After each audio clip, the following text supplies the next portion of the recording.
Le scrutin se déroule normalement, les gens sont en train de venir voter. C'est assez fluide, il n'y a pas de longue file, il n'y a pas d'attente.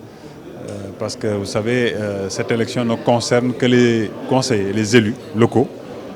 Donc c'est un électorat assez restreint. Donc tout se passe convenablement. Voilà. Ils expriment une liberté qu'on ne peut que leur reconnaître. Par contre, on ne peut aussi que nous en désoler. Parce que je rappelle que la plupart des responsables de ces coalitions parfois font partie de ceux qui étaient à la base de la naissance de cette institution. Je viens de rappeler que depuis les assises, nous discutons de cela. Eux, ils savent que nous sommes une démocratie qui se veut décentralisée. Et donc, il faut une chambre pour les collectivités territoriales qui deviennent de plus en plus nombreuses, vous avez vu, au Sénégal, avec une volonté affichée de décentraliser la politique publique étatique de l'État du Sénégal. Donc, il faut une chambre, justement, qui renforce cela. C'est ça l'option initiale.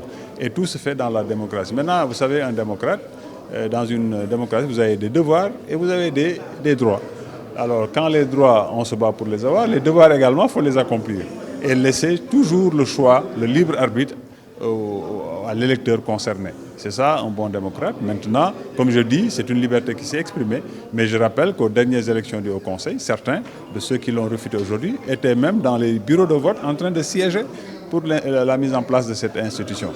Donc il faut être cohérent dans les choix et dans ce qu'on dit aux populations. Ce n'est pas à un moment donné, on calcule, on se dit qu'on est minoritaire peut-être par rapport à l'électorat concerné, qu'on doit essayer de décrédibiliser cette institution.